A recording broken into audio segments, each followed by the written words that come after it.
Let's have a beautiful show.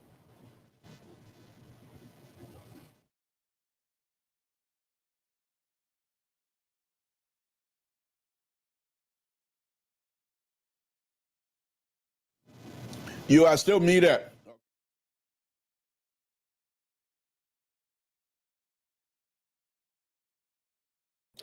Anthony, you are muted.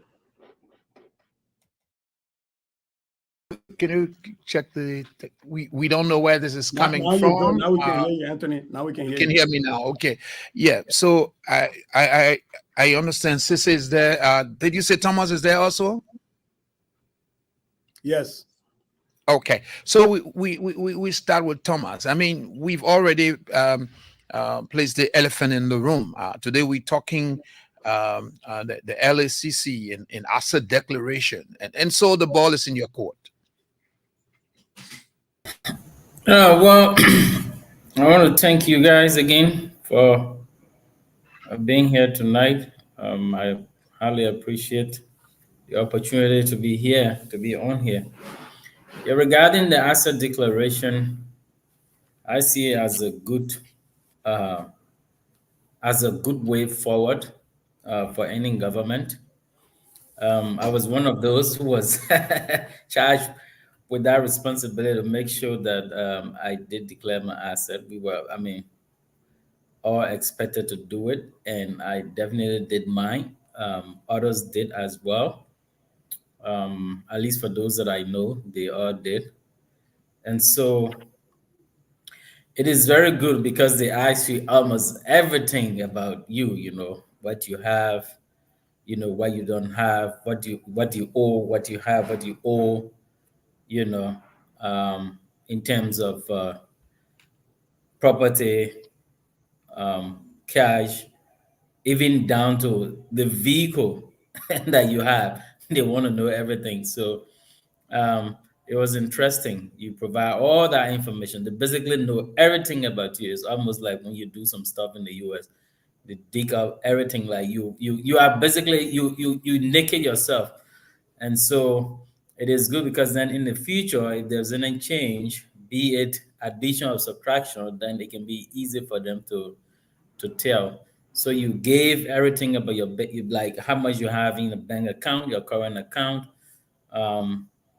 what kind of investment you have, if you have stock investments, if you have property, you have land, you got farmland, or just an empty land out there. And then even stuff like people who are in the US, they ask, if you have 401k and all of that, you declare everything. So yeah, I think it's thorough. The process is really thorough. It goes deeper into knowing you and what you are worth before even, assuming public office, or at least around the time that you are in office. So I think it is good for our country. I'll stop there for now. So, Cisse, I guess you are also following very well. You are in studio as well. Today, we placing the spotlight on asset declaration. There was this major press conference today by the Liberia Anti-Corruption Commission, and you've already heard some of what was reported today. What is your perspective from where you sit? Good evening, folks, and it's always nice to be back on. I have a different view. I think it's sad. I think it's disappointing. In 7 months, you still have 73.5% of people who were supposed to declare their assets not declaring their assets. What are the roadblocks? What is stopping people from telling the Liberian people what you own?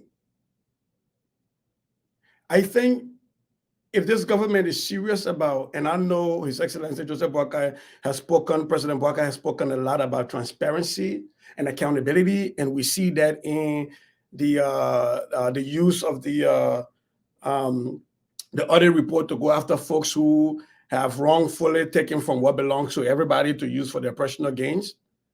I think this is the beginning of creating witches. This is where witches get created, and then they don't want to complain that the witch hunting them. If you can't tell the Liberian people what you have coming into their government, how do you expect the common person out there to do a lifestyle audit? How do we know when you start buying mansions whether you own those mansions before? I think this is sad. This is mediocrity.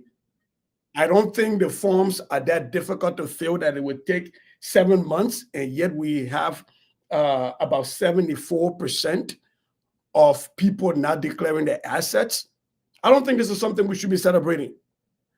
And I think the Liberian anti-corruption, the LACC, instead of just telling us who is not doing work, I think they're supposed to start taking action. Whatever action, whatever power that's been granted them, whether it's in the form of withholding compensations or denial of services, I think they should start doing that.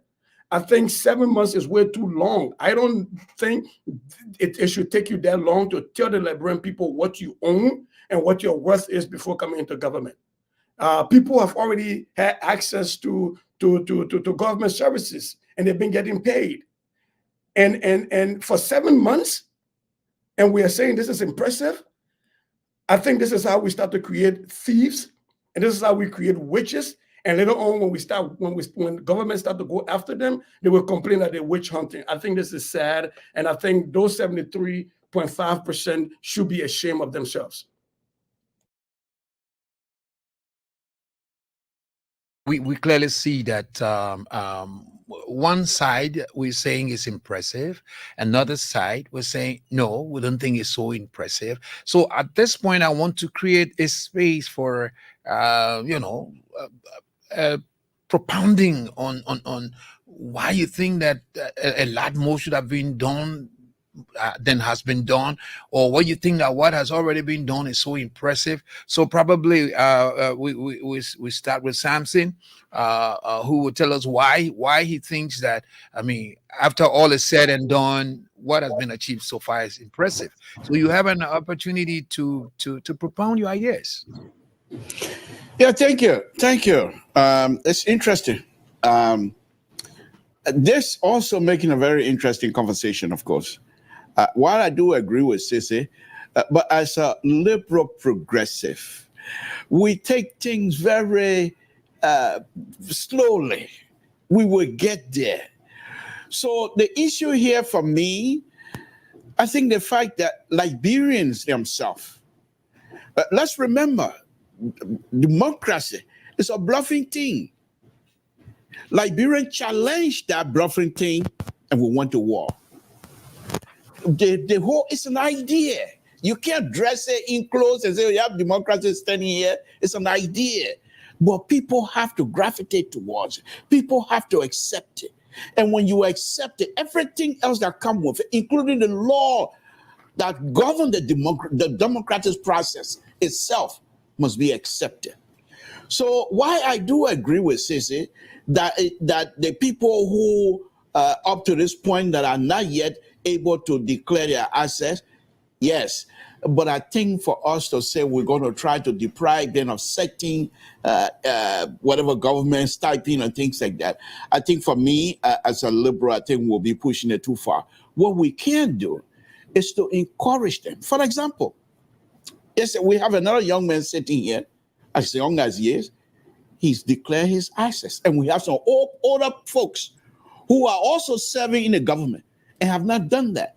So if he coming out here and telling us the process itself, to say I went through it and it was very thorough, that's a testimony that indeed, and yet still he's sitting here. Nobody is going after him. But what he has done for the time, the duration, the time he's going to stay in office, what he has done is to tell you heard him. He said, just like you naked, is to tell the Liberian people, this is what I have. And if he's leaving, this is what I'm leaving with. Because why? This is a public entity. You are asked to join. It's not entitlement, it's the privilege. And so you have to make sure that when you come in, you come with clean hands. We can't continue to do this thing and expect that will be corruption will be wiped out. This is the process. And we go gradually, I said. And I think President Baka, as I always, and I'm not trying to put his age out there, but let's consider that for a moment. What exactly a 70 something or 80-year-old man want out of this government? He ain't here to come bluff. He ain't here to come go and buy $200, $300 pair of shoes. So what exactly is he doing here? Why does he even want to be president anyway? There's nothing here for him to say, I'm going to do here. I'm going to Hero to go watch football game. But his intent is to put in place structure for the next generation. Because President Baka have seen most of it. And he has seen everything else and said, this is not working. Let's do it this way. But I will guide you as an older person with more experience. I will guide you. And the like of Thomas is following that guidance. And this is what we say that we will get there. Those folks that have not yet declared their access and what have you, we will continue to encourage them to do it because they are building institution. And the institution is what we need to build in order for the next generation that are coming to be able to do well. Thank you.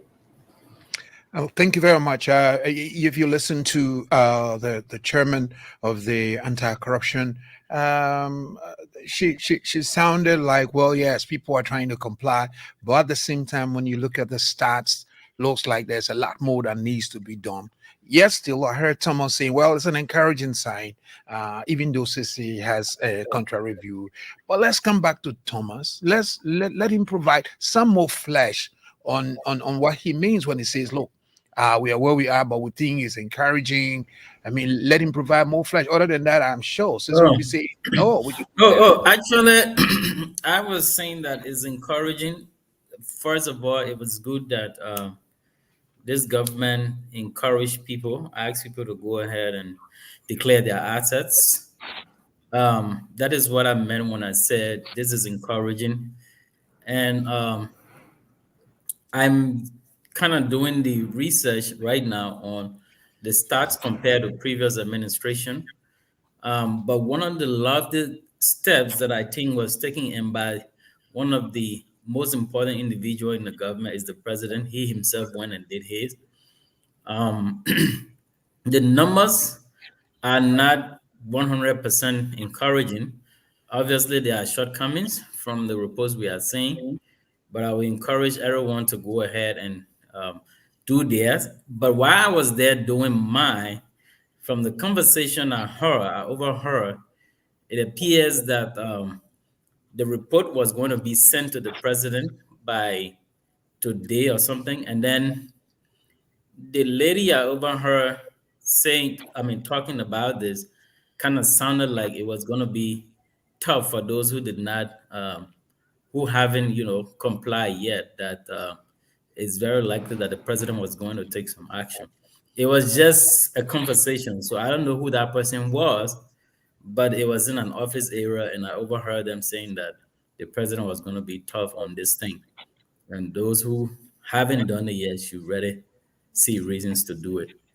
So with that in mind, I know that something is going to come about. I don't know what exactly it's going to be, but I can tell you that the president is not going to just sit there and do nothing about the huge number of people within the executive who haven't yet done their asset declaration.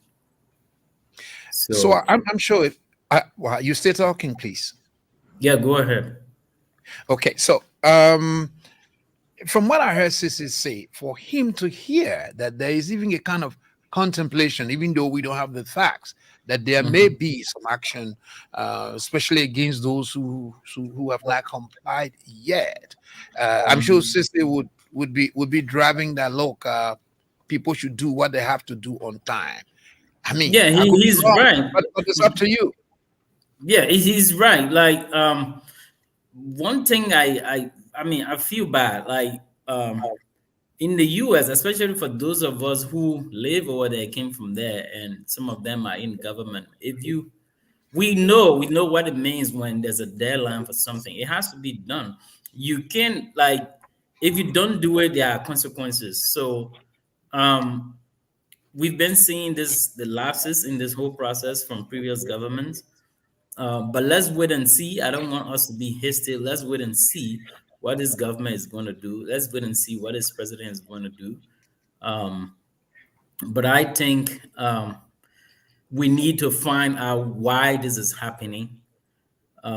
Like Cece was saying, what are the impediments? What's happening? Where do we need to look? Like what's causing this problem? Why are people not willing to do this?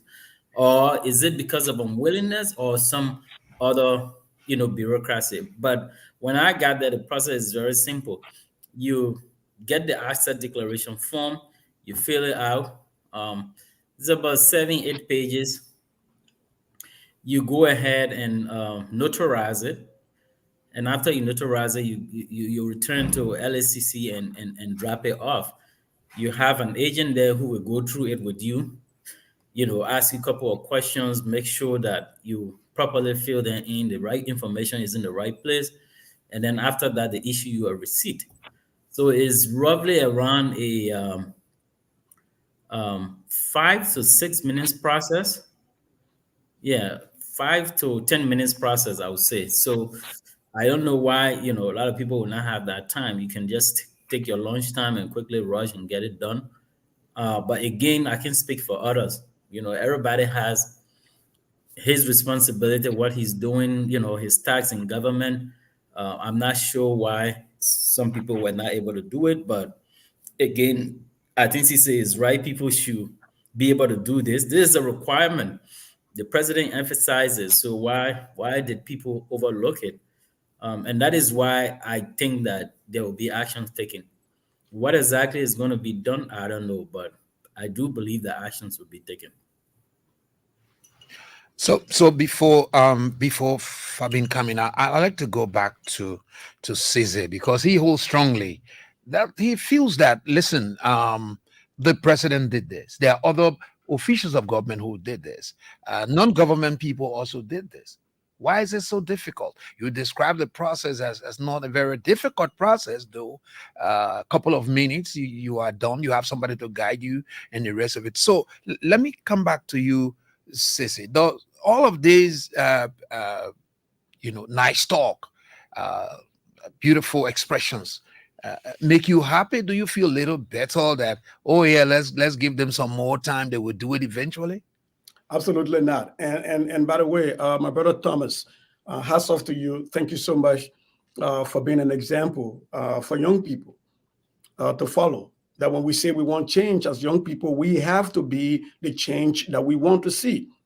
And President Boakai also led by example. We keep saying we need leaders that lead by example. The president has led by example. He not only declared his access, he published it. He went beyond the legal requirements. So I disagree with my own pub, the Liberia. We're not here for customer service. We are not selling product to people that we have to be begging them and massaging them to do work. This is law. This is requirement by law. This is not where we go with Bakey the way while we stay paying you. And this is how the former government got themselves into problems, and they keep yelling that the current president should audit the former president's relief, because you said that we were all relatives. So when your relatives steal from you, you don't want to prosecute them. Now we are creating a situation where in Liberia, mind you, the mindset is that people who work in government steal. So why would you want to put yourself in that situation? Because if you don't declare your asset, there is an erosion of confidence in public service, because people think that when they see you with a mansion tomorrow, that means you automatically stole it. A young man like Thomas who worked in America, who has a 401k, and like D-Flow that say he declares asset, could decide to liquidate some of their asset here in the US, even take their retirement and build a house in Liberia. But if you don't declare your asset and you do that, then you live under this huge suspicion that they may inject into power, you're stealing government money.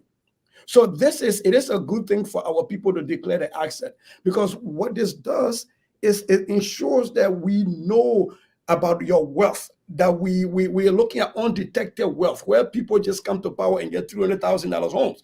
There are some people who got their money in their bank accounts, And now we chose to buy their houses. But if you don't declare your asset, how do we know? How do we know the deputy minister who makes maybe $5,000 also had a lot of money that he or she can afford to build a mansion or buy a yacht? You have to declare your asset. And this is how we start to weaken democratic institutions, because the LSCC, mind you, by law, has an authority to enforce certain things, which and up to includes the withholding of salaries. In 7 months, you can't fill up an eight-page paper. Take 2 weeks to fill out 1 page. If you're that lazy, 2 weeks to fill out 1 page, you still fill it up before you get to 7 months. I think there should be action. I think some of these people should be stopped from going to work. They should be suspended without pay until they can fill out their 8 pages. The law is the law. People should respect the law. And I think a lot of people, based on what you hear in the streets, are expressing similar sentiments.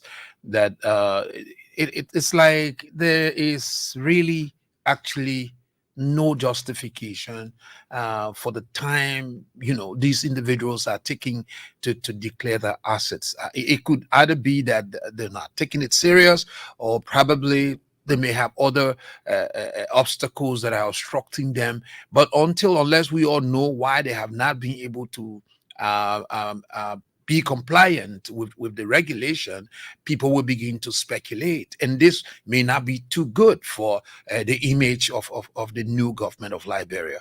This is a general question. Any of you can take it. Yeah. One thing I want us to take note of is that this is not only a UP government thing. The legislature is composed of people from various political parties. So this is it reminds me of when former President Salih once said that corruption is intrinsic in a Liberian society. Like, why are we so reluctant to just declare our asset? It's a very simple thing, very, very, very simple process. And the ladies at the LSCC are so fast; they go through it with you like, very quick. So I really don't know. This is a societal problem right now. It is a problem that can be attributed to all of the political parties in the country. Where are we going wrong? What's going on?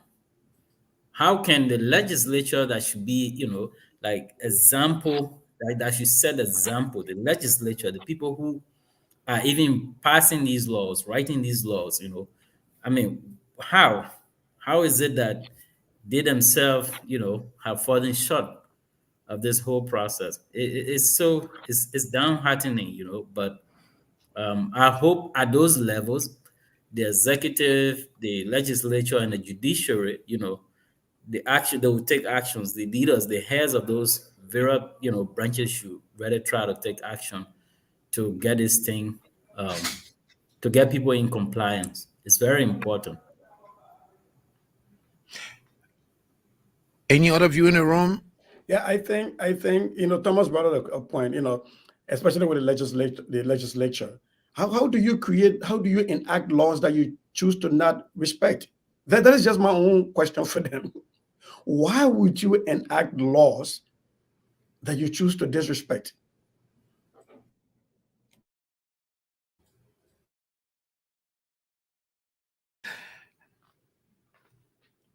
Are you there with us? Seemed like we lost you for a moment. Hello, panelists. Are you there? Oh, I'm here. I was Yes. done. Okay. I was done saying okay. You were done. Yeah. Okay. So I'm going to stick with my gun to say little by little we will get there. Look, I understand the Sissy and Thomas expression. I mean, I truly get it. There's no question asked. What is stopping them? Nothing. However, I say it again. We saw this same thing in the past regime where people just blew by without even doing any declaration. Now, this government, the president himself not only declared, but he published his answer, as he correctly stated. So he has set an example. Let us allow these people that have the different mindset now coming into fold now to say, okay, there's a different game in town. So in order for them to be part of that game, let's give them little latitude, folks. It is not that we're begging them or what have you, but these are also people that are serving in the government. However, another thing I want you to understand, the application process of this position, they're not connected with asset declaration to say when you're applying, you also have to bring in your asset declaration at the same time, and those going to be vetted during the same process. Another thing I want also take into consideration, and then I'm jumping out for Empire State Building this afternoon without a parachute, but it doesn't matter.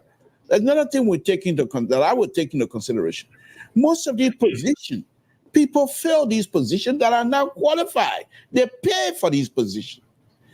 And when you do that, I have a couple of names, but I'm not going to give them those. But when you do those kinds of stuff, because you are not qualified to do that job, and somebody say pay something and you get that position, you have no interest to do anything, complying with nothing, because all you're there is to collect paycheck. And I think those are the kinds of people perhaps we need to turn our eyes onto and say, you must. And everybody else, they have to. I have no quarrel on it. But as a liberal, I would say again, let's agree the fact that we have, even if it's 2 or 3 people, follow that process, we will get there. Liberia is a country, and we respect the law. We will get there. The president is leading. And so I don't want to go more than that. I think we will get there. Please. I think we should not be in the business of celebrating mediocrity. I think minimalism is what has suffered Liberia for a long time. If your child were in school, Mr. Thu, and they scored 26.5%, I don't think you'll be happy. And so we're here celebrating an F minus, below 50%. And these jobs were not jobs that people applied for. These were jobs that people were appointed to. And they all knew, because the president had declared that you would declare your asset. They all knew. This is not a law that got created yesterday, the declaration of assets. So I think, I understand you're trying to be nice to people, but I think the Liberian people deserve better. I think this idea of we are one family, and so we should allow people to give us the bare minimum. I think Liberians are tired of living with the bare minimum. For me, I cannot celebrate a 26% in anything whatsoever. That is not an achievement to celebrate. So I go to my colleague. She wants to chime in a little bit, Fabian. Yeah, so I think the issue about asset declaration should not be something that we will actually rejoice, especially concerning the percentage that were released today by the LECC. The fact of the matter is that there was a time frame, and that was from May 2nd to July 31. That was enough for government officials to declare the asset. The fact remains that the asset declaration should be seen as a tool against the fight in corruption, because it enhances transparency. And so when you have government officials who are declining to declare the assets, that becomes a problem. So take, for example, for the judiciary, the LECC released today that the judiciary branch had the total number of 133 persons, and they were required to declare.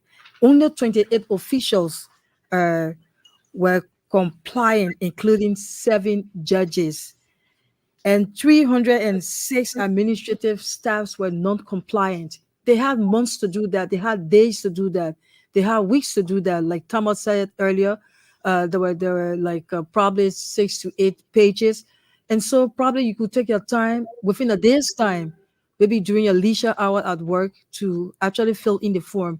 But the issue is that some of them, I believe, LECC tour around the country, went about with other people knowing what the assets are. Take, for example, I'm Fabian, and I've worked in the past government, and probably I wouldn't want to disclose my salaries, despite my salaries being hidden or not disclosed. I have so many buildings in question that I built over the years. And once I find out that the LACC is about to have this asset declaration, I will definitely switch it to say Vawa is my uncle. Maybe 2 or 3 buildings, I would say is for my uncle Anthony Vawa, because I don't want for them to know. And the issue of transparency, I think they should be bold in doing that. And I would say from the beginning that 3 months from May to July 31, which was the deadline yesterday, was enough. But I believe LACC, next step, especially the follow-up actions, as Cisse said, will definitely include suspensions, withholding of salaries and what have you, because they are close with the authority to do that. And so within the coming days, we expect them to publish, a listing for public consumption, so we know some of the government officials that have refused to declare the asset. I think that will be okay in the next few days, couple of what LACC said with the follow-up actions. So, Okay. if you don't mind, let me make this point very quickly here. I am Please do. not here. My comment and whatever view that I'm putting for is not to defend those who have yet to declare, and I'm not also saying that they have no right and therefore trying to shield them or whatever. All that I'm saying, why it is a good idea to do. Changes are not something you rush into. They are difficult sometimes to achieve. You have to be patient. And you want majority of the people to declare so that it will become a part of the record, so that the next group that will come on will know that these things are happening. So what I'm saying here is, let us continue to encourage those that have not declared their asset to do so. There's a thing, I believe they said you can catch whatever it is with honey, then with sugar, whatever it is. But as a liberal, I don't want. I'm being cornered right now. I'm being isolated. But I'm not surprised. That's who I am. That's fine. That's. I'm alone tonight. That's okay. That's okay. But I just want to say, you're by yourself on that honey island today. Yeah. But I know can say you're on your own. Nigeria are conservative. There's no question asked. But if we're going to do this as a group, let us also understand that we can bring people along with us, instead of saying, "Oh, you're not walking fast, we're leaving you." These are all Liberians. And this idea of asset declaration, it is in the best interest of the Republic of Liberia. These people must be told that, they must understand it, and bring them along with us. That's the only point that I'm making. Thank you for the opportunity. so I just listened to you, and that point was clear. But I think what LACC will do in the coming days, I think there will be more and more public awareness, and I think there will be more monitoring actions, because the more awareness they create, especially in the Leeward counties. Remember, Montserrat isn't only Liberia. Monrovia is not Liberia. So with the awareness being created, and maybe having the public awareness, and still be having the guts to monitor, I think they will get there. Something will be done shortly. Yeah, very good point, Fabian.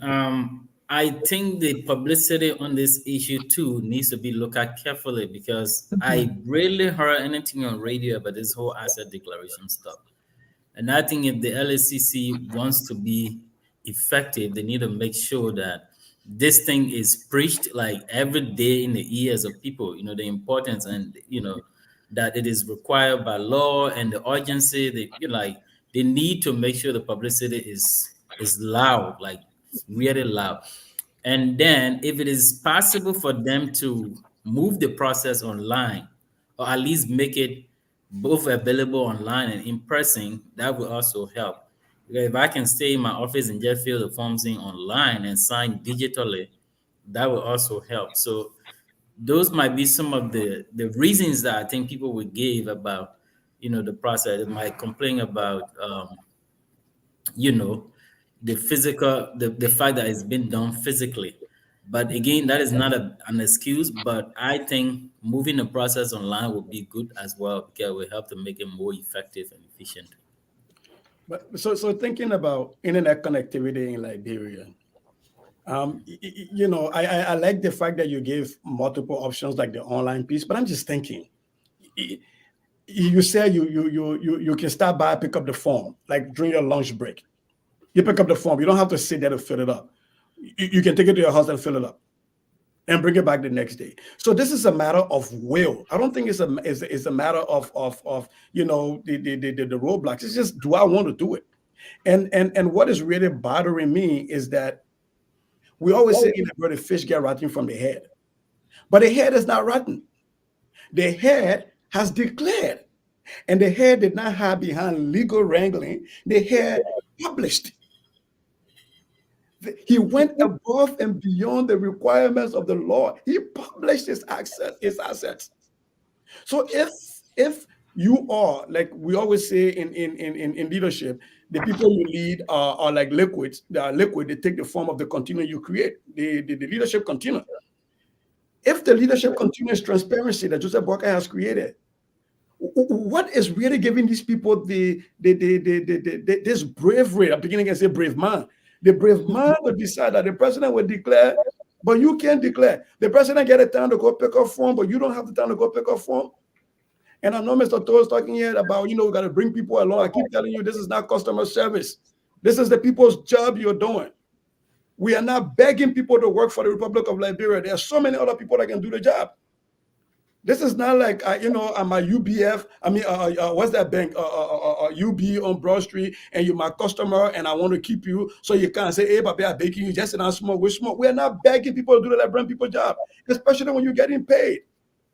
This is not a thing where we say we're all Liberians. We all Liberians. Do the people work. The people work require you to be transparent. Be transparent. And if you can't be transparent, I'm urging the LSCC to utilize the enforcement tools given to it about sanctions to withhold their salaries. If you don't get paid, you'll go do the work quickly. You'll go fill out the form quickly. Yes, I think laws are made to be enforced, and so we will weigh in from the side of the Liberians. But just before we do that, we'll recognize those who have joined us on the show today. After that, we will weigh in, because this is a topical discussion around town. People are talking about, in fact, people will tell you, oh, people want to be corrupt. That's why they don't want to declare. So that, after a month, they come back and tell you they have millions of dollars on the banks and the rest of it. So people are a bit quite concerned. But let's first get those who are following us online, and following that, we take our calls before we move on to our next subject. We have Marilyn D. Davis, says she's watching from 12 Houses Community in Pinsville. Emmanuel Jackson, May Cotto Blessing.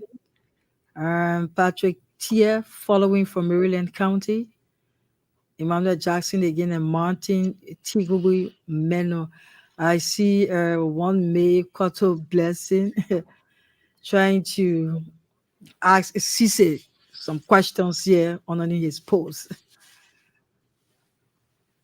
Well, yes, those are the people that we have online currently following us. Okay. Thank you very much. At this time, we will take a few calls before we move on to our next topic of discussion. You will read the telephone number for Ben. Okay, the number to call is 0772 876 481. 0772 876 481. Do we have a caller? 0772 876 481. Okay, so that's the number to call. Once you call, you'll be live on Nightline Liberia. Today we are discussing the asset declaration, and let's go to the line and pick up our first caller. Hello, caller. Hello. You have to move away from your radio, please. Yeah, that is the Please move away from your radio. Yeah, that is the We're still getting a very loud sound from you. Okay. Hello. Hello. Yes. Go ahead. What is your name and where you calling from? That is the answer to the discussions and in the studio there. To push the agriculture agenda forward, every part of the government needs to declare this or her asset. That's a gateway to the agriculture agenda, that transparency, accountability. So why they are actually able to get an answer? So they know after they commit, there was some level of punishment. Push the agenda forward. Thank you. Thank you very much. Okay, you can still call us on 0772 You have to declare your access. Yes, thank you. Transparency. Thank you. We have gotten you. Thank you very much. We go to the next caller. Sorry about breaking you off. 0772 876481 0772 876481. Somebody's on the line. You got to get away from your radio. When you call, please get away from your receiver. Yes. Tell me your name and where you calling from. I'm Chito Mutuba. I call from Bon County. Jitamo, let's hear you. I know you have been following. Yeah, you see, there's a thing, I don't know, it limited to Liberia. He who comes with equity must come with clean hand. Or he who pushes equity. There should be no, how they call it, excuse in or suspending appointed officer or whoever elected officer according to what we brought on the table. Suspend them, withhold their salary, because they're not prepared to do the work like my brother who was there. One of the panelists said, they say that don't people work. There's not nothing for us. If the president has time to walk in and go get phone and feel it, who are you? You can't do it. So let them say now. Once they say LCC out there, then we'll say they are compromising. I call to say thank you. Okay, thank you very much. We still have some time. You can call us on 0772 876481 772 876481. We're talking today about asset declaration. Some people have declared. The numbers are not very huge. There are concerns that others are delaying to declare. And there's absolutely need for them to go and declare. If they have not done so, some are suggesting actions. Some are saying, okay, let's give them some time. So you can call and make your contribution. Somebody on the line? Hello, caller. Hello, tell me your name and where you calling from. Yes, my name is Augustine Headman. I call from the Sender Bell. Let's hear you, Augustine. I want to strongly disagree with who say there should be more publicity. By the time they were looking for government job, they knew that when you get in government job, you will declare your asset. It's not a strange thing. So they didn't say there should be no publicity? To say they're giving them notice again, it means that they have compromised. I urge LSCC to begin tomorrow to start holding people by law to declare their assets. Thank you. Hold people by law to declare their asset. In fact, that's the work of the LACC, that it is supposed to hold people by law to declare their assets. Okay, so call us on that number, make your input. Let's go on the line and see who's there. Hello, caller. Caller, are you on the line? Well, if you are not on the line, you have to leave the line because we see that. Good morning. Yeah, good evening. How are you, sir? My name is Jerry from Bonafa.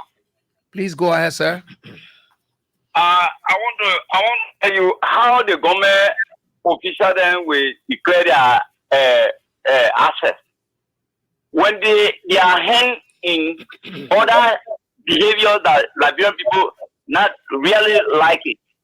I am saying this to say that the last time I called to tell the labor ministry to go in those area department, corruption is all over. I'm not telling you that. Liberian people are suffering in their own country. My brother Anthony Bowen is your brother calling. You know him. I am the one that calling. How can you work for somebody for complete 4 months? He can't pay you. That's not corruption. Those people can be brought to declare their assets if they are in this clandestine movement, if they are in this behaviors, taking their terror station that they are using their caliber. When they work, when they pay them, all the government officials then that have those security frames. You want more tell labor, let them beat them. they are doing bad things to the Liberian people. Okay. Those Indian people, those investors are here. Anyone can say we have a security film. They invite them to employ them so that they can be eating from those things in there. Okay. All right. My brother, we are suffering in our own country. Okay. Thank you. Thank you very much. My own brother, sir, you say. Okay. So, but we're still here. We're still taking some calls. You know the number. If you don't know the number, is 0772. Okay, let's go on the line. Pick up this caller. Hello, caller. Hello, sir. Yes. Good evening, caller. Where are you calling from, and what's your name? Yes. I'm William Davis calling from UWA. Well, let's hear your contribution. Hello, I'm William Davis calling from UWA. Please go ahead, sir. From UWA. Please go ahead with your contribution. Yes. My brother, yes. The people that they asking for them to declare their assets, they don't have anything. They don't have anything to declare. So how can they declare their assets? Okay, they don't have anything to declare, so they can declare. Okay, so let's go on the line and see who is there. Just call us on 0772 876481. 0772 87. Hello, good evening. Good evening. Your name and where you calling from? I'm Omar Ujebaya, phoning you from Douala, to be precise, Nikuta. Okay, let's hear your contribution, sir. Okay, thank you very much for the topic on that discussion. And I just want to analyst. And I have been following this program on the starting since you people started the program, informing the people about the happening in Liberia, and we appreciate it a lot.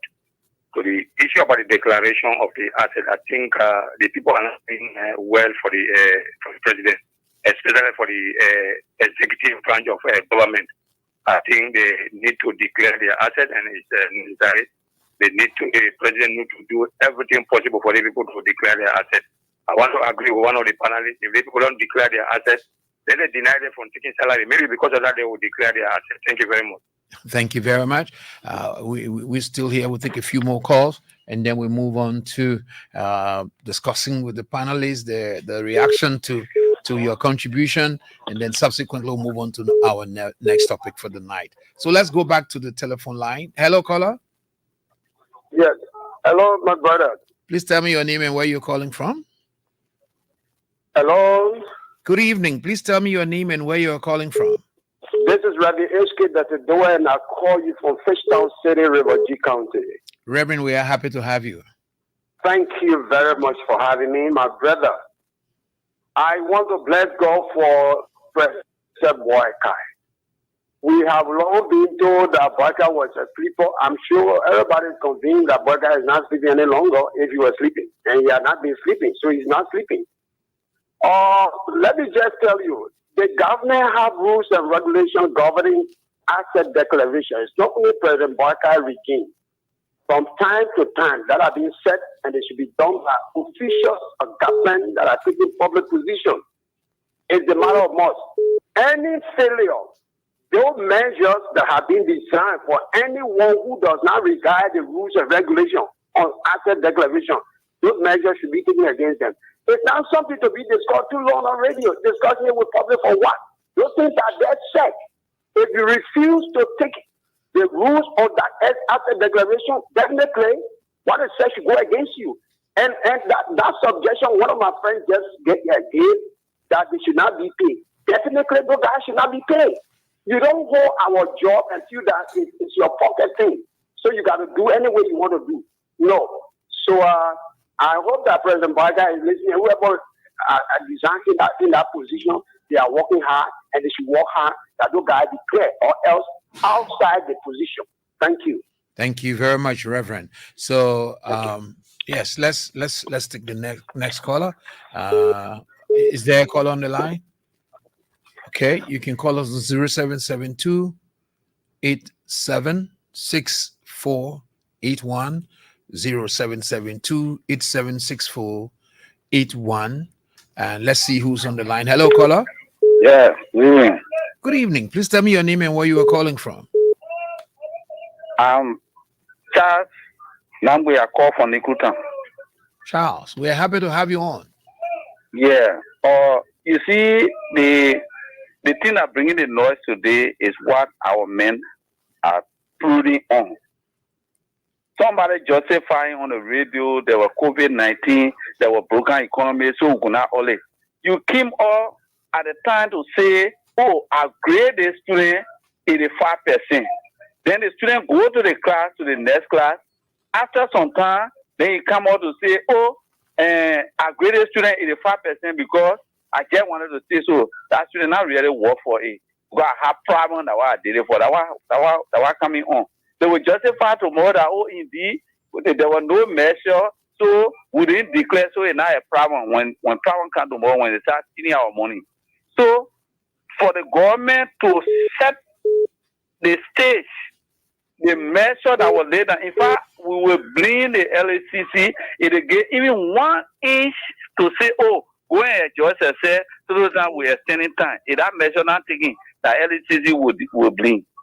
Thank you. Thank you very much. Okay, so we're going to end this part of the course here, and we'll go back to our panelists. I know you all had your respective views. My colleague weighed in as well, but then the public has come in and also weighed in. So let's come back to you. We probably begin with Cisse, and then we go to Thomas, and then Samson to get your reaction. Thank you. I think the overwhelming number of callers were in favor of making sure that we hold people accountable. It's just the one caller that said maybe the point got nothing to declare. And to that caller, if you don't have anything, you still go and post zero. But if you owe the full man and some tea money, your breath and tea that you drink, you pay that state liability. You still got to put that on there. So, but just joking. The idea is that to the caller that said maybe they don't have anything, I understand that, and maybe it's a sense of shame that I have nothing. But I don't think that should be a shame. Like if you don't own anything, you put on there you own nothing. You put zero. Because at the end of the day, this is about a lifestyle audit. We don't want you to leave government and people start blaming you and your families without any proof that you stole simply because you serve in government, which is something that happens in Liberia a lot. There are a lot of people who serve government without stealing. They live by their just salaries, but people blame them. And so I think it's a good thing to declare your salary, your asset, even if you don't have anything. You don't have anything. That's what you don't have. But that's why you're serving your nation. You don't have to be wealthy to serve your nation. Thank you. Thomas, can we hear you? Yeah, I like the other caller who said the old man, he said he was sleeping, but he not sleeping anymore. Or maybe if he was sleeping, he has woken up. That reminded me about a conversation just yesterday. Someone said, well, they said the old man was sleeping, and then when they put the old man, and now the old man has waken up, and it's not easy. A giant has waken up, so it's gonna be a big fight in the forest. So when he said that, I was just reminded, and I was laughing. Yeah, but I mean, the Liberian people are right. There is no excuse for this thing. All we can say is that if you have any issues, try to work on it as quickly as possible. Because I asked the lady at the LACC about that. I said, so what happens after this? What happens next? Are you guys still going to consider accept applications or, some more forms or not? She said, oh, yeah, we accept. But today is the deadline, and we are going to make that report to the president. And so any other applications that come, we will accept them. But we're going to make our report. And so it means that you can still go ahead and do it. You might not just be within the category of people who comply on time, but you can still go ahead and submit it, from my understanding of that conversation. With that said, the publicity that was mentioned, LSCC needs to see a reason to actually, push for people to get to understand the process. I just got to even understand some of the requirements, especially for those who are supposed to. I thought it was just, public officials or appointees, but then I realized that even those who are dealing with procurement processes in their own institutions. So I will be definitely asking my people here whether they did declare their theirs, like the controller, like the procurement person. I would definitely like to ask them if they went ahead and declared theirs. If they did not, I would encourage them to go ahead and do it, because I didn't even know that those people are part of it. So it's a big thing. It's not just appointees or people in just public officials, let's say, but even those that are not appointees are required to go ahead and declare their asset, especially those that are playing with the money. The procurement people that they don't want to play with the money, they decide, go and look for ways to spend money. So they know they have to declare their asset. Then the controllers too, they are part of those that control the money. They need to also declare their assets. So that's very important. That's something we should take note of. I just saw that on the LACC website. So yeah, I will encourage those who are in those positions to also take advantage. It's very important.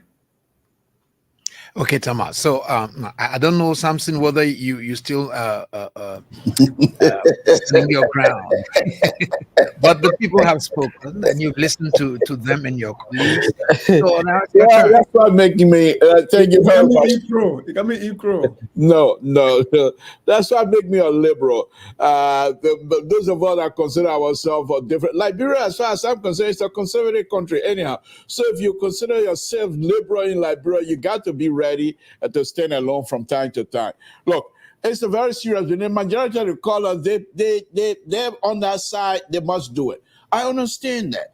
And if they don't, other people are suggesting that if they don't, these people, their salary and stuff must be taken away, or at least cut their, or stop their pay and what have you. All those kinds of stuff will make things happen. I agree. But let us look at the culture of Liberia. Let us look at the society itself. And these are the kinds of stuff, when I make these kinds of soft statements, I've already viewed these things. Nepotism in Liberia, in this government, in any other government, is a high level. You got people perhaps who were employed because their uncle know Uncle Joe and Uncle Joe know all their uncle, all the kinds of stuff. There are people that like that. So now if you're going to say, for example, look at what Thomas just told us, that he didn't even know, he has already declared, but he didn't know that that declaration process go to people way below. So it's a huge issue. And that's the reason why I'm saying we should bring people along by educating and bringing them along. Now, as I stated earlier, nepotism in Liberia is the hallmark of any government in Liberia. So you're going to cut somebody's salary or hold their salary when school is getting ready to open, because they have not failed. Liberians might see it, and you yourself will see it, that when 8 paychecks, you can fail. We got to, but what does a ripple effect of the salary that you're holding? These people, most of the people on this salary, they're feeling multiple people. Folks, sometimes I know it's better to say, this is the law say it is. We, Liberia, make the law. And I'm not saying we have to break the law, but sometimes we have to make sure the law is applied equally. At the same time, and let us understand that these brothers and sisters that agree to serve must be told they have a responsibility, and it is expected of them to declare their access.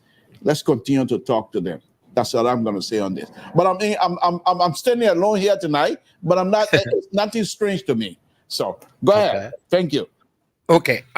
Thank you very much. So, well, let me just remember that our colleagues are not here today. The other panelists are not here today.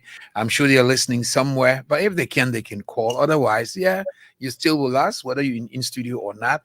And I'm talking about Vendela Patrick, and I'm talking about Dr. Lester Tenney. We're going to take our theme song, our promo, to transition to our next topic. We'll be looking at the Liberia National Police. We all know such a valuable tool that we have to ensure law and order in our country. So we're going to be looking at it and what the president of the republic is contemplating on in terms of improving the capacity of the Liberia National Police to provide the policing services that Liberia requires. Let's take our break.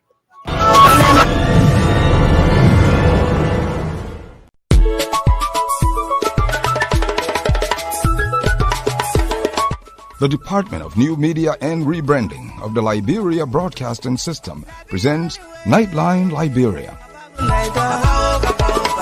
From the valleys of Liberia to the top of Wologisi Mountain, Nimba, Grand Kipma, River G, to the coast of Sino, Bassa, Bong, Riverses, Maryland, Margibi, Grand Cru, Bapolu, Grand Jide, and Monserrado. We present to you Nightline Liberia, a primetime talk show loaded with factual news, fresh. A song from Liberia, Lofa County, a rallying call on Everbong County, I understand. The Bong Lofa thereabouts, I really don't know. But this song is calling on all and sundry to come out so that we can build our town, to build our country, So it can be a less. I know you are in the studio online, and even Fabian and everybody here. Every time we hear that song, it's like it brings the spirit in us. Or we have been called to go and build our country. So President Bouaka is doing nothing less than that. He's going all out to build this country. President Bouaka has now pledged government support to building a police force that is respected by all.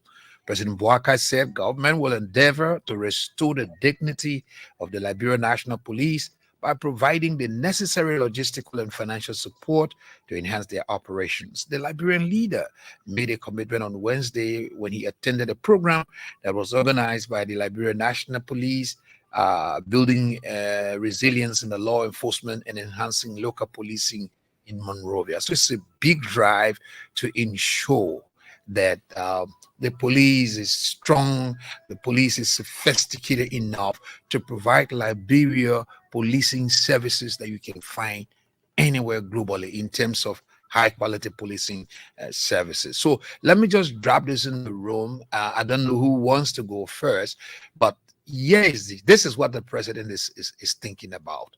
Somebody might say, like the guy said a few minutes ago, indeed, perhaps the president has awakened and he's looking at the police now. So maybe this time we start with Sam since he's the last we had before we left off.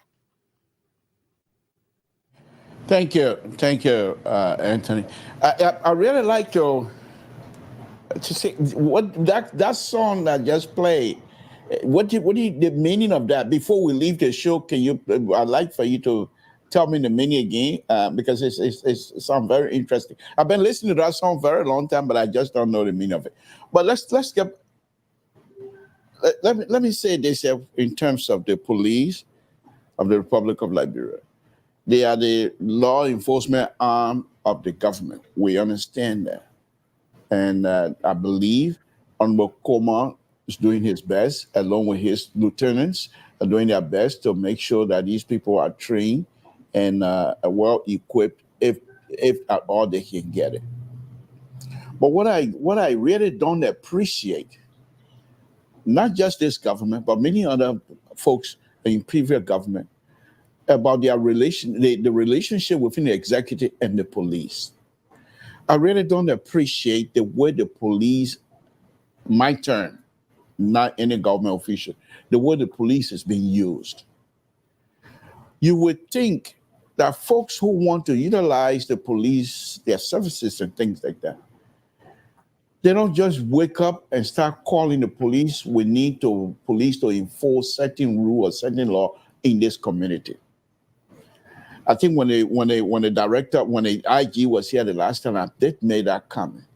These people, these government agency, different agency, head of agency that are connected with the community, that perhaps will be involved in the community in whatever capacity, and that perhaps they might be able to utilize the services of the police, must have a relationship with the police director. There's no two-way street about it. If you have a community, for example, and you say, okay, we're going to do X, Y, and Z in this community, and I'm going to go back to public work, and I'm going to go back to the road business because this is what I know the best.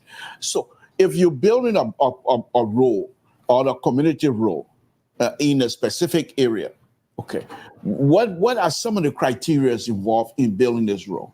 The community must be told what is it that they, why, first of all, why were they selected? Second, they must also be told that there are speed limit in this community. The speed limit, if you violate it, who enforces the speed limit law will be the police. You can't wait until somebody violates the speed limit and you ask the police to go and arrest that person, or now you're asking the police to be in the law to be enforced. This is something that I found a little bit disrespectful to the police for themselves. The police must be part of the process from the beginning. So by the time you get to the enforcement process, they have already have connection within the community. The community and the police have some sort of a relationship. And the community themselves will even call the police, somebody is violating the rules. But when you use the police as a enforcement arm, which is supposed to be, without them being connected to the community, members of the community view the police as being hostile because they have not had any conversation. They just that the police is there to do their job. There's no question asked. But I'm saying, in order for you to do your job in your community, you must engage the community of something that perhaps are not to be done. And we don't have that in a country. And it's very troubling as far as I'm concerned. That is what I say about this police. But as far as the police and President Baka stated this, I think President Baka, just to show that he has respect for the police, he has respect for the law enforcement agency, and he's just showing that indeed, not only will they be respected here in this country, but we will do our best that our police will also be respected outside of the country. Those who are going to come to the country to visit will leave from here and make sure that our police are professionals. And I think that speaks a lot. Okay, so Thomas, there you go. The police and the president's contemplation to improve the services of the Liberia National Police. Yeah, that is a very good thing, because one of the problems we suffered in Liberia is, these serial killings that go on around, and then the perpetrators are not found. Just terrify the public. The population is always terrified. People are always worried about their children, their family members. So if the president comes up to say this, I think that he really, really has the country at heart, because that is very important. I mean, we saw in the past that people, you just wake up one morning and you see a young lady, lying on the street with past cut off, and it was so horrible to me. I there were many cases of people who even traveled from abroad, from the diaspora. There was one lady who came to visit, and in broad daylight, they slaughtered her. We all saw the picture of how she was slaughtered. It's so bad. So the other time we had the IG here who was talking about this cold case in team that they had set up. That's something that is very important. If the government can also put some money into that, provide them the technology they need to uncover the mysteries, or whatever the intricacies or the cases that are cold, meaning that all the cases of people that were killed in the past. If the government can dig these stories and know what really happened, and then bring these cases to closure, it would be very good, and it also helps to deter crime. In other countries, they've invested a lot of money into these things, like the US and other countries, where the police go and dig into the cases and use the technologies they have to actually find out what happened to those victims, and then the families and the country can have a closure. Is very good, because then when the criminals are caught, in most cases they caught those who did it. All right, they will catch those who did it, and with that, people will begin to know that, hey, if you commit crime today, I don't care, it take 4 or 5 years, they will catch you, and people will begin to be very careful about committing crime. On the other hand, our police officers, we see them, how they look in the street. Um, a lot of them don't look that good. I will encourage, the government to, whatever way they can do it, because just buying you the uniform all the time is not going to solve the problem. You too need to know that you need to be clean, you need to look good. So why don't you, put some of your money, your salary into uniform as like your day-to-day clothes that you wear? Pay for uniform, buy something nice, get it sold or order it, so that you can always look nice. Don't just use one uniform over and over and over and over, and then it becomes so like worn out, and when people see the know definitely that, oh, that alone makes the people overlook you, because they say, impression, right? Impression matters. Somebody come, you're arresting somebody, they don't even want to give you respect because of the way you look. Well, I go, but the policeman over there, man. So let's look at all these areas, how our people appear, how they look, our police appear, how they look, and all of that. There's so much to be improved in the police area. There's so much to touch on, but let me give other people the chance to contribute to this topic. Yes, I think the police initially there were several trainings conducted by our international partners here in Liberia. I remember, and a lot of them benefited from those trainings. But the thing is that, take for example, you find or you meet police officers in Monserrado that are not well attired. One, two. Sometimes you find them with no clear identification. And sometimes when you see them in the streets, you even wonder as to whether they are real police or fake police. I would say that because appearances matter. And another thing is that the process, if the police want to be recognized globally, that shouldn't be a Monrovia based stuff. It should be decentralized. So take for instance, in an example, I remember one time we had a trip somewhere around the Lofa Bridge area, and we went to cover some program. But I did not understand the code when the police were telling some of the colleagues that they had like 1,000 men in the Lofa Bridge or 2,000 men, and so I got curious about the numbers, and so I tried asking one of them quietly off from the interview, and he said, "We are speaking in terms of security. There are not actually 1,000 men on ground, but probably there are one or two. So how can you have a police force on a base in Monterrey with a lot of them being here and don't want to be in the Leeward counties?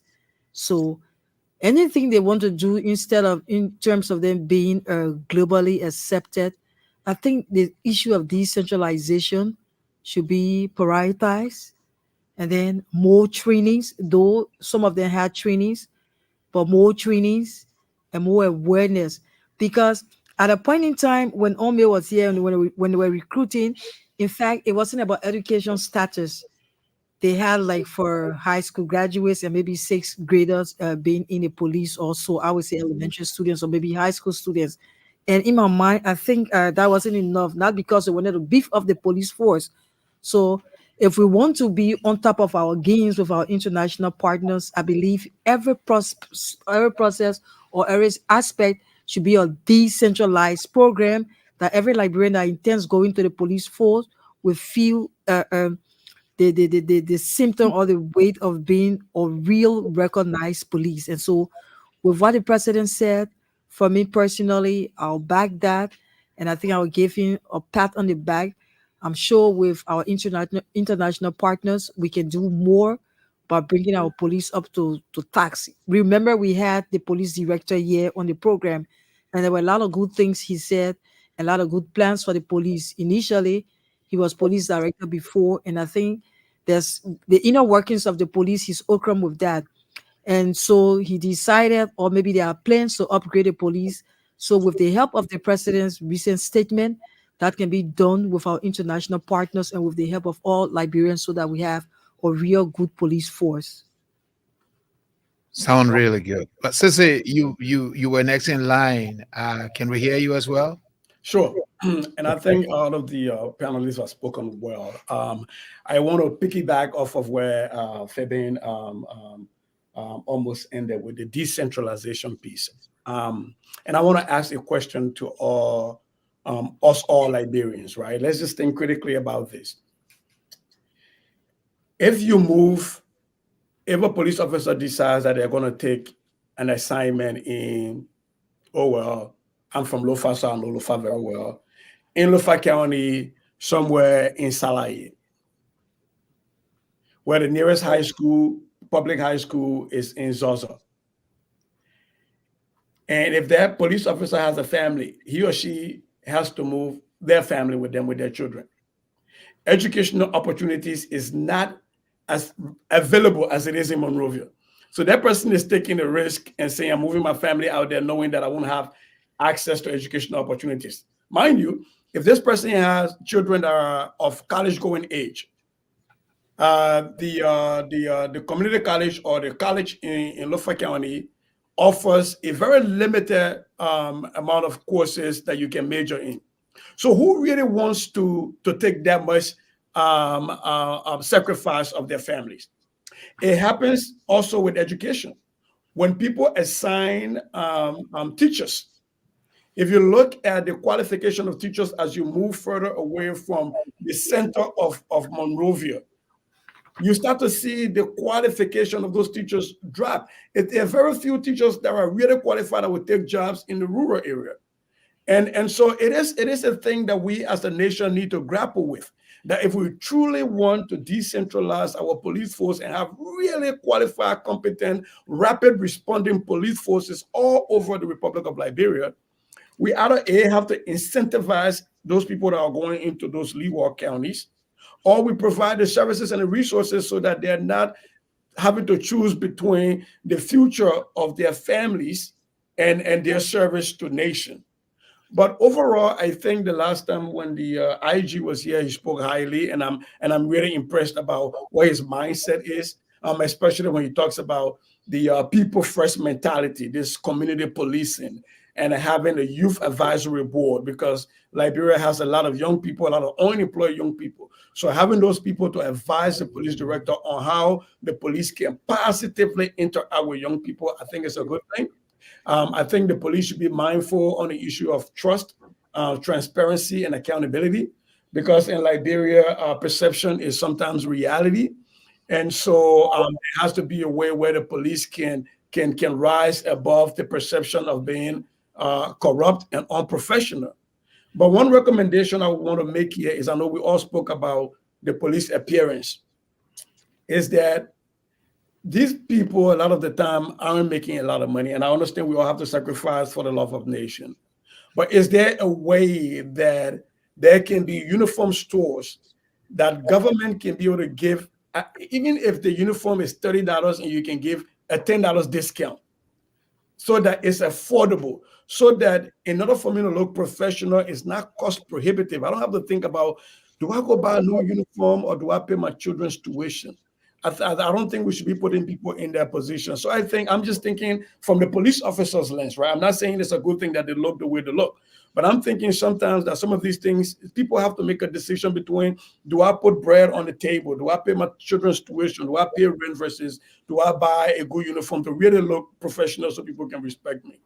The last thing I like to say, and then I'll be quiet, is that I hope the IG and the president and all Liberians can really consider the mental health and the welfare of our police officers. People stay in the rain and in the sun, and they get verbally abused a lot of the time. And sadly, sometimes they come from us, that come from the diaspora. Things that we can't do in America, we do it in Liberia to our police. And I think we all need to be thinking about that those are professionals that are standing in the street, and sometimes we just verbally attack them and just verbally demean them. And in some cases, we people physically attack the police officers. So I hope we all can think about that as we think about professionalizing our police force. Let us as citizens also think about, how are we respecting these professionals who lay their lives on the line to protect us? Okay, so there has also been some concerns, some complaints on the part of some members of community. Like a police officer said once, no one likes a police officer who arrested him or her before. Every time you see an officer that arrested you, this guy's a bad policeman. Probably this person may have done something that they ran afoul of the law, but they're not seeing that side. They're seeing the police's part. The police will arrest you if there is need. But there is still what you call unethical behavior or excesses on some occasions. This has been the basis for some tensions and in some cases confusion involving some members of communities and the police. What would you say, Imi, given your own experience, where you've traveled, how you've seen police in other places live together with communities? What needs to happen to improve the relations between the communities and these police officers that we see every day? And any of you can pick this one. Yes, let me state on this here a minute. I think the IG, when he was here the last time, he talked about police and community engagement process, which I think will be very helpful. But I'll give you an example. Sometime, maybe 3 years or so ago, I went to Liberia and I went to Town, the best town ever in Liberia. Town, that is. So I went to Town.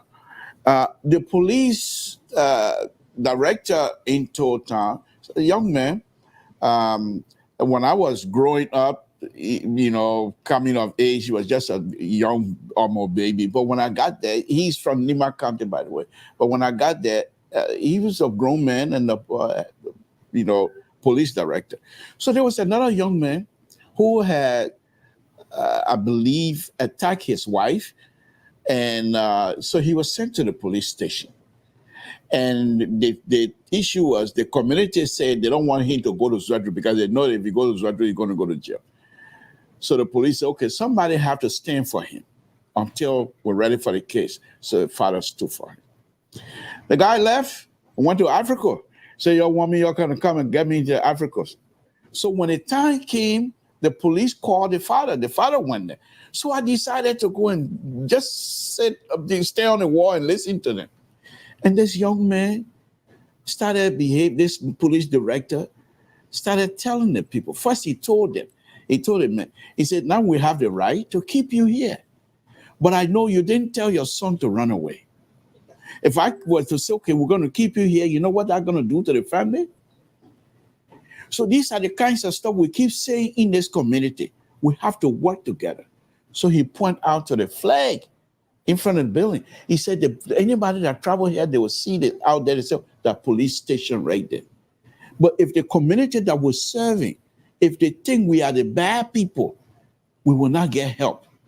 Just as we were talking, another young man walked in, and even though this guy is not an immigration officer, he said, sir, there are a few people walking behind the house there. They got off from the car from the Ivory Coast Road, so they don't come to the gate. They're walking behind the town to take shortcut and meet their car on the other side of the road. So the guy said, thank you. So they went there and brought those guys, and of course they told them, well, we don't have papers. So he told us right there, he said, these are the kinds of things we do in the community. We engage people so that we all work together. And I think the police, the big folks in Monrovia, I've always said Monrovia than not Liberia. Monrovia than not Liberia. They can't treat Monrovia as though it's a different country. You have to make sure these rules that are applying all over the country, those things are also repeated in Monrovia. But look at the condition itself of those police. Their offices, their place depot, what have you. You look over there and you think, why would anybody want to work here? So I think President Bakai, I hope when he said that he want the police professional to be respected in the country, that he's looking at from a whole, the whole thing. I don't want to be specific here. Look at it from the policing, the place they work, and our sister said their own mental stage. Some people staying in the sun all day, stopping traffic, going here, people cussing them. For what? Just because they want to serve? Must they be insulted? It's unacceptable. It's unacceptable. So I think it is about time that President Baka put the police people ahead, because when you put them ahead, you're also asking their brothers and sisters who are also Liberian to say, look at these people. They are from your community. Respect them. Work with them so that we will improve the system in the country. Police are not bad people. They are not going around looking for anybody. They will not go look for you when you're criminal or something about that nature. They will not come and look for you and say, oh, you're walking well. Now in the days when I was growing up in Monrovia, when the police people see your eyebrow, they take you to the station because they think say you now get one of those color in your eyes. So they take you to the station until they can test your eyeball. It's not like that anymore. Things have changed. Let's work together. And I really respect the police. And I want to thank all of the police people that are serving in Liberia. They are doing us a favor. Let's keep the good work. President Baka will pay attention to them as well. Thank you. Thank you, Samson. Thomas, I guess you're following these discussions concerning our police. Yeah, and talking about change, like I very much concur with my brothers and our sister in studio there. The police are very essential. They are very, very important to our society. And whatever we do, we need to make sure that we embrace them. One of the things I was also looking at is when he was talking about, improvement in the police. I was also in the police committee relationship when both of them were talking about it. I was like, yeah. It also brought to mind things like, the prisons. If the government can work along with the police to ensure that, the prison conditions are improved, is also important. I mean, just because people are arrested, some of these arrests are based on allegations. All right. You get arrested and then you process, put in jail, go to court, and all of that until you are proven guilty or not guilty. So if you keep somebody in a very bad prison condition, who eventually becomes not guilty, the impression about the police won't be good when they get out there, and it's also not good for that citizen, that person, their health and all of that. So any way that we can support the police and any way the police can find a way to improve society will be very good. One of the things I look at in like Liberia, especially Monrovia, is this traffic situation.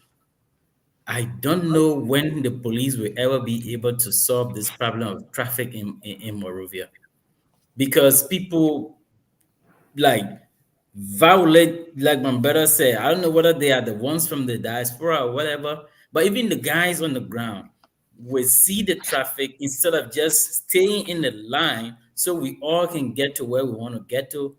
They will block the traffic because they want to overtake, jump on the other lane, the opposite lane, and then at the end of the day, there's just no movement. So what can the police, can they really sit down? This thing is a problem. It's a serious problem in Liberia. I don't know why, governments upon governments are not solving this problem. The traffic problem in Monrovia is very bad. When is the police going to set up, come up with a strategy to really take care of this problem? Because even these people, the violators, they get caught and they are let go.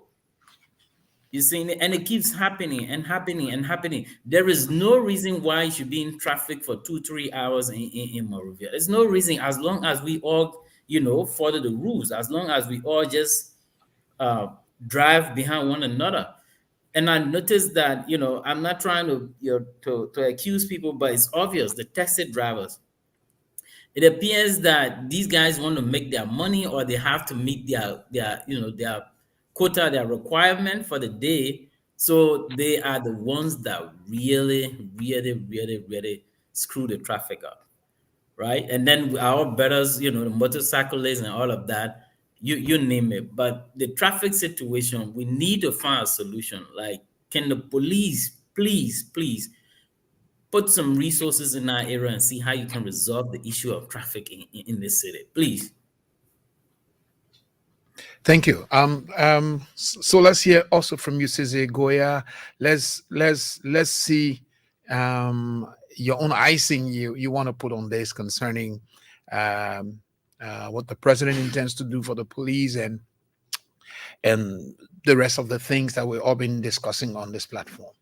Yeah, I just want to reiterate that people who get out in the night to protect you so that you have a sound sleep and they protect your property and your life. I think we ought to give them more respect than we're giving them now.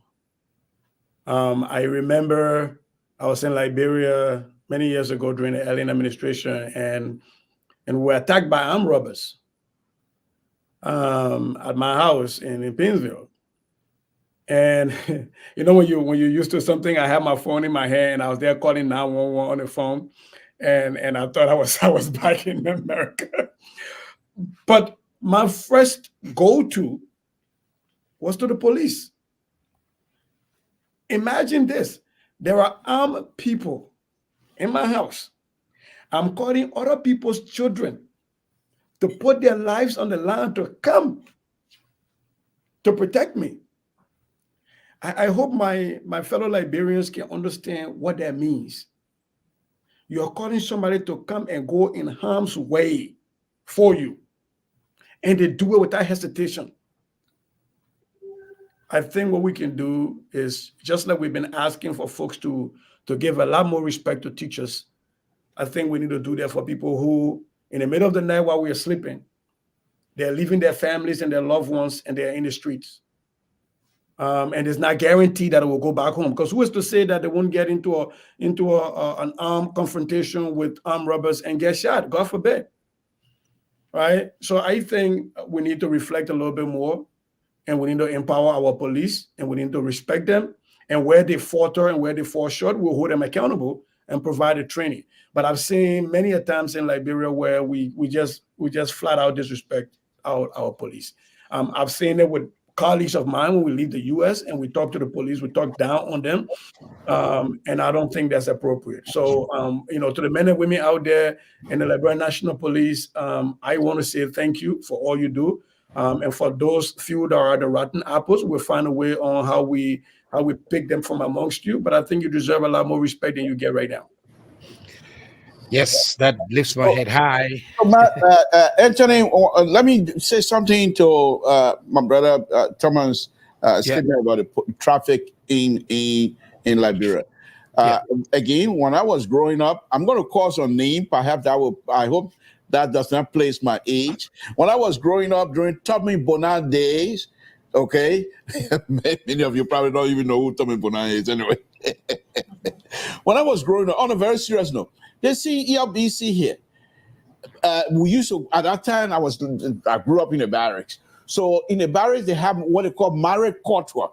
And Marek Kotwa is the people, a lieutenant, they got money, they got TV. So we got to go and stand a nice stand to their window to watch the Bonanza and TV like that.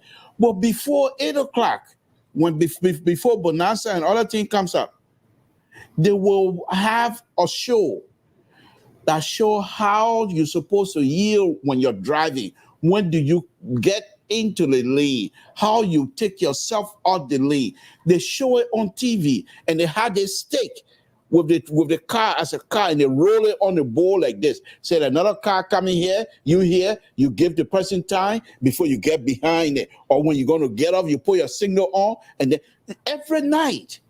It's a way to educate people. Now that I'm an engineer, now that I'm not just engineer, but I'm in the roadway business, the process of a road is to influence the driver behavior. Simple. Any road, as long as you are able to influence the driver behavior, the driving problem most likely will not be an issue. We don't have that in Liberia. People just caught in. When you give space, this is why most of the people from America, when they go to Liberia to drive, this is the issue. Because you have to respect the rule. In Liberia, first come, first serve. And God live in Liberia. I mean, God live in Liberia, Jesus live in Monrovia. So when you see these people almost hitting each other in the intersection, you're wondering why. And if you stay waiting for people to cut before you get in, you're not going to give away. But that's not how it's supposed to be. But again, we're going to have to educate our brothers and sisters on these things. And that's what I said again, going back to relationship building, community engagement, relationship building in the different entity, the different institutions that are connected. If they have the conversation and then they go and approach the community, I think it will go a long way. I just want to address that. Thank you. Okay, so thank you very much. I feel so great talking about police, talking about the way the communities will relate to them, the way the government is concentrating on how to improve working conditions with the police and improve policing services in the country. It's all great. I think it's about time we also hear from the listeners. I guess you have followed all this discussion concerning the police, what the government is planning to do, what the president is planning to do. So we're trying to get you back on the line so that you contribute to the discussion. And the number to call is 0772 876481, 8772 876481. Oh, you heard it. The president is trying to do work for the police. But let's go to the line and pick the caller here. Hello, caller.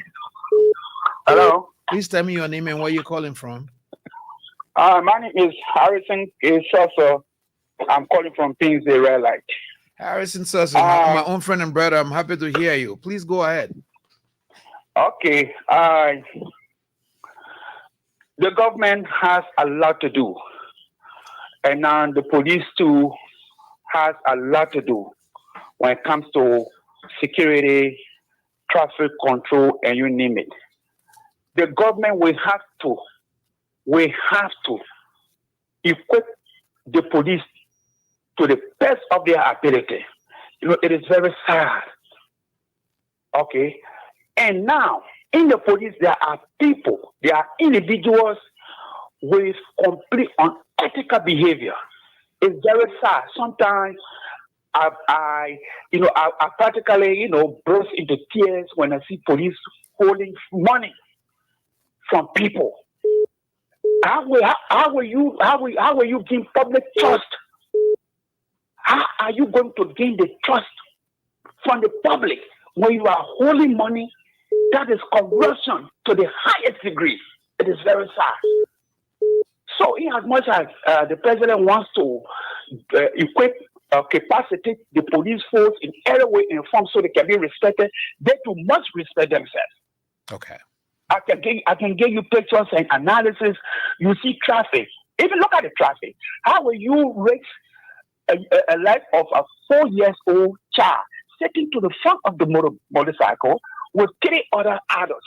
Mm-hmm. That is sad. That's a daily spectacle. It's not just about fighting crime. It's above that. Mm-hmm. It is serious. The government will have to spend millions of dollars to capacitate the police. That's what I have to say. Okay. And this is serious. Thank you. We hope we'll find time some days to bring you here to say more about what needs to happen for the police. But let's go to the next caller. Hello, caller. All right, we don't have a caller yet, but you can still call us. We still have. Okay, so let's go to the. You have to reduce the volume of your radio. Hello. Yes, please tell me your name and where you're calling from. Yeah, I'm more living Johnson. We are calling you from Johnsonville. Okay. Yeah, you see the reason why they talk about the police.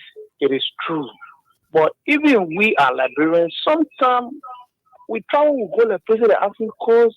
We see how people respect their police. But this country, we don't respect our police because some people feel that they interfere with the senator or representative, or they place call to them and say, "Oh, now the chief." So we ourselves have to respect our police.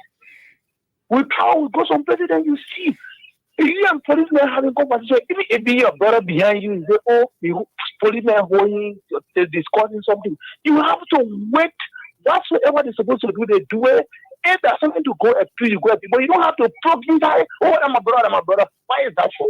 Okay. So that's the problem we have in this country, my brother. Okay. All right. So let's see who else is on the line. Hello, caller. Caller, are you there? Hello. Yeah. Yeah. Please tell me your name and where you're calling from. Okay, I'm Omar Ubari again from Douala Nikotam. Thank you for calling again, Omaru. Yeah, I also want to thank the panelists too. And the issue about the policing, I think we get much to do in as much that the president is doing in his capacity to try to improve the police. And the police too and the community need to help so the police will be able to be improved. If we are to have a good policing or respectable police, I think the IG need to do more and to have qualified people and people should also have their function, know their function. Let me tell you what is going on today in Douala. Douala today, when it comes to traffic, it's a completely mess. Sorry to say that people are suffering. When you're coming from Cadway, when you're coming from Incan, you stop at Cadway, you are not using that route to go to St. Mary. You use the Cadway bridge to go by the bridge and go by the factory. And people are suffering. You have people coming from Provi to buy their market to Douala, the food to come to Cadway Junction and to use the Cadway bridge to go. The system is not working. To be honest with you, today when you come to Douala, the market yard and the business people, everybody is complaining. Everybody is working. So we need to have a system that where everybody will be able to satisfy and to know that the police is working. So in that case, the people were able to respect the police. Okay. Today, when the police people started the work, they should be able to continue. It should not only be 1 week, 2 weeks, when people started praising them, oh, and to Douala today, the traffic is not working. People are upside down. People are selling on the street. Okay, they started it very good, and people, they started it very good. Everybody appreciated them. Yeah. I think they should be able to continue their work. So people were able to appreciate their work. Thank you very much. Thank you for the call, Omar. Very useful call. Let's go back to the line. Hello, caller. Caller, are you there? Good evening. Good evening. Please tell me your name and where you're calling from. Yeah, this is Adam Andrews. I call you from the Cannon Highway, BIA. Okay, so let's hear you. Yeah, I actually want to make small input on the police.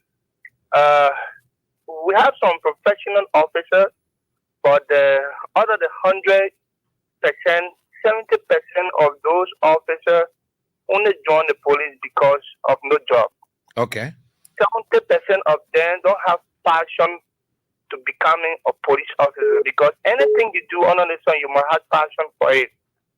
We have a long way to go, and the IG you stand up and be able to pick the apples from among those guys. But to be real, on the other hand, the government needs to increase those officers' salary. Okay.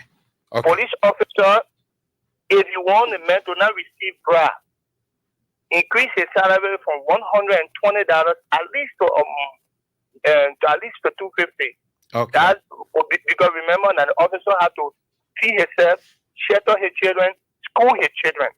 So he can't depend on $100 and get uniform in that $100.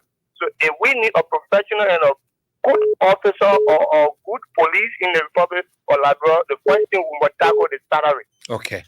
Thank you very much for very useful input there. Is somebody on the line? So we still have a few more minutes. Hello, caller. You have to reduce the volume of your radio. Yeah, We don't have a lot of time to wait. I'm sorry. Just tell somebody to shut the radio off. Yeah, hello? Yes, I can still hear the sound. Yeah, okay, I'm from there. This is Pastor Malaysia calling from Korea Academy. Okay, so what is your contribution? Yeah, I don't want to hold the name just spoke. I want to hold his shoulder. The police salary is a kind of because the salary cannot compensate with what they get in. So try to increase the salary a little bit. So I can't be there to take back. So I'm taking back and try to the big extra salary so to take back. The minute they are going to white people, they begging chest down to get a hand out and things. So they don't have to spend up. Okay. They don't have to spend. So when they set it up at least 275 or 300, I think they will be more report to work. Okay, thank you very much. Step it up, at least, and they'll be more encouraged to work. They'll be motivated to work. But let's see who is on this line. Okay, we having a difficulty there, but we're going to try this one again and see who's on the line. Caller, are you there? Caller, are you there? Okay, so you can still call us. We still have some time to listen to you. This is a conversation. Let's see who's on the line. Yeah. Yeah, caller, Hello? please tell me your name and where you're calling from. Yeah, this is Emmanuel Corey, and I come from the SC Cooper Road. Emmanuel, let's hear you. Yeah, the police these days, they are the one that cause their own parents. You Okay. see, the police, they are in a constant habit of taking money from the drivers and whosoever they feel are taking money from. So you got to know that the citizens are not very respecting the police. Okay. And someone are involved in a drug. Someone else drink. They come in the traffic. Even the one that they call the traffic police, whatever it is that someone else take drugs, someone else drink. They come to direct the traffic or to regulate the traffic. Okay. So you see. Okay. All right. So that's why they say they are not really respecting them. Okay, we hear you. You talk about some ethical concerns. Well, yeah, we still have a few more minutes. Call me 0772 076 481. Let's see who's on the line. Hello, caller. Hello there, caller. Are you on the line? Well, we have to try the other line. Apparently, this caller is Yeah, good evening. Thank you very much for realizing that you had a loud sound. Let's hear you. What's your name? Where you calling from? Difficult getting through. I'm calling from Magibi Kakatra. My name is Aloysius XR. Okay, Aloysius. Okay, thank you so much for discussing our state officer, which is police. Like someone has said, and I want to add up to say, in terms of salary, we need to beef up salary. Another second issue I want to address. Most of the police, there are very good ones among them, but most of the police, sometimes while on duty, they appear very drunk, which is wrong. You know, you try to reduce your prestige. You don't go to work and be drunk. What you feel because you can or state uniform on you is wrong. You need to respect that clothes. Because the emblem you're using there is high quality. So thank you so much. I think we look out to hearing and following that the country get better. Thank you. Thank you very much. We will start with you for tonight as our last caller on this edition. We will use the time to go back to our panelists now. You've given your perspective, your lecture on the police, what the government intends to do through the president, what the IG has pledged to do, what you think should be done. The public has also added her part to the conversation. So let's start with Cizé. Are you hearing us? Yes, sir. So yeah, there we go. It's your time.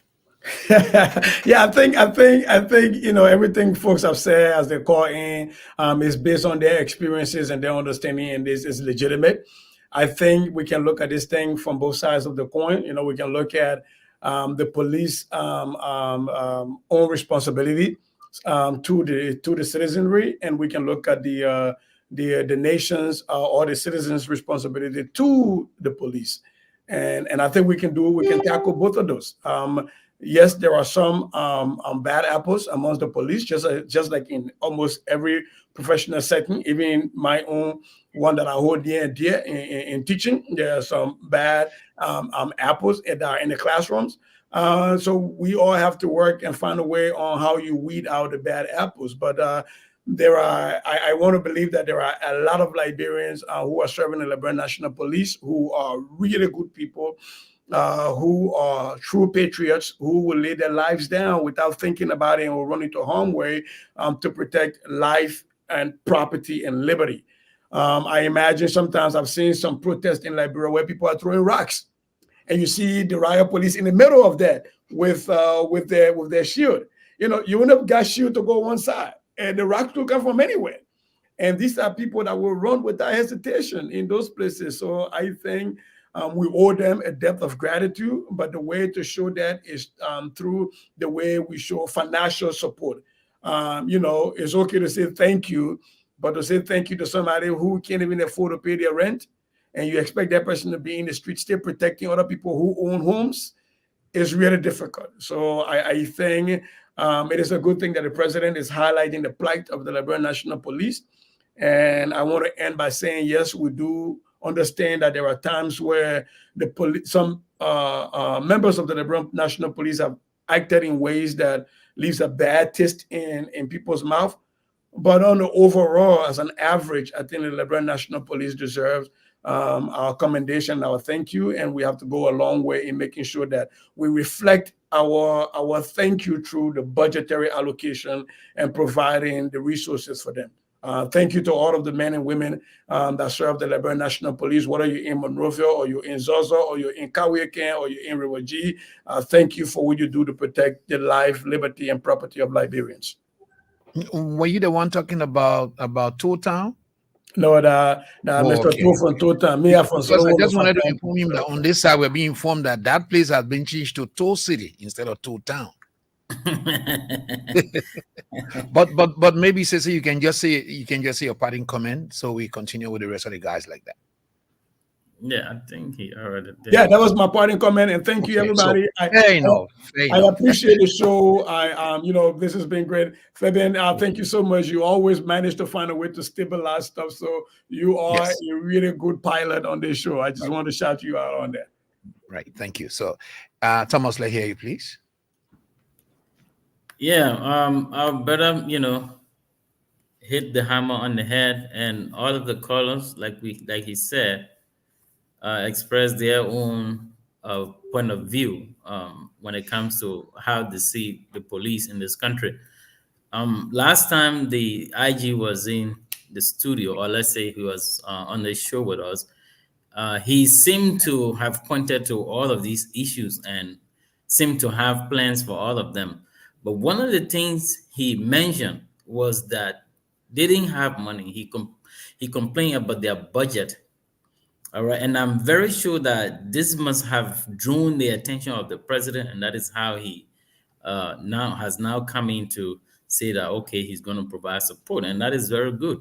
When our public officials are listening to the radio and watching the television and taking seriously, what is happening around the country, I want to thank the president for that. I want to love President Boakai for that. So I would just say that we need to look at how we can actually increase the budget of the police, find every means we can to support them to be able to get this country moving. Because without the police, I don't know where we are headed, because we depend on them for our safety. We depend on them, like our brother said, while we are sleeping, police are protecting. Even right now, why you guys are in studio there are police officers right at the gate, making sure that you are protected in there. So they are so essential to our society. They are part and parcel of our society.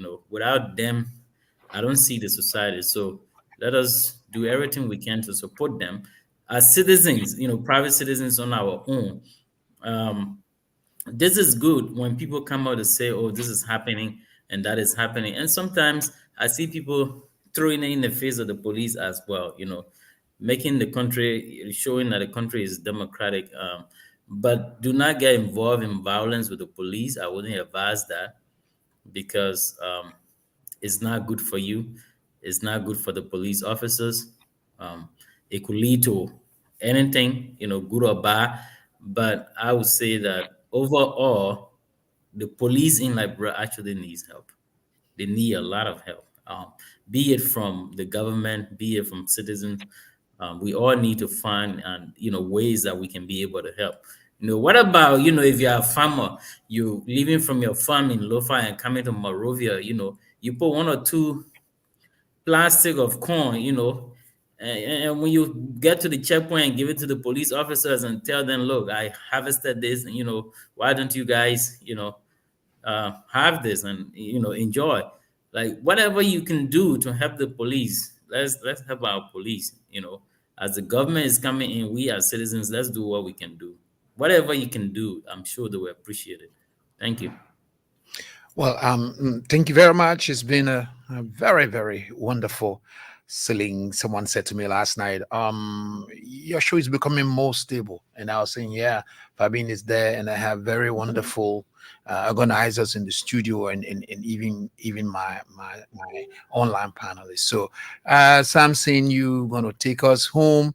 I thought that you needed a pilot today. You didn't get one, so let you be on this plane all by yourself to close off for the day is from your laughing side. along with Thomas.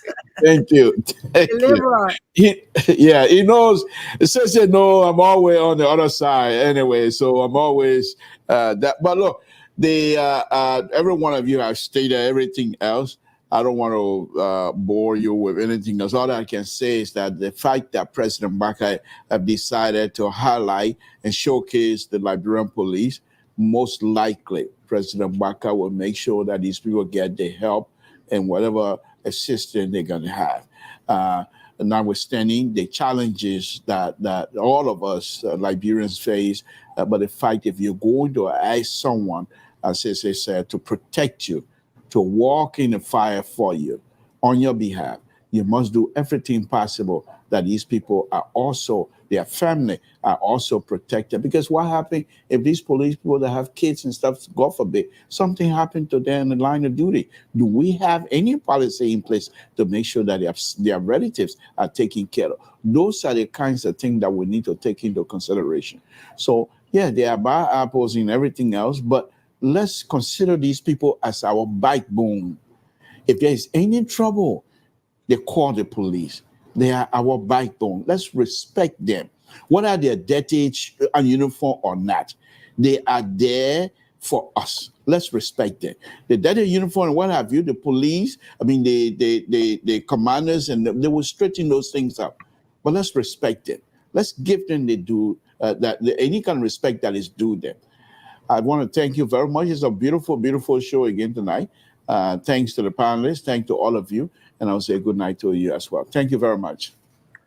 Thank you so very much. And the captain, I'm going to leave her in charge tonight to send us home. Thank you for giving us your time. Okay, thanks to you all, our panelists, and it was a wonderful night, and we had a real peaceful discussion and very fruitful ones, especially the topics under discussion.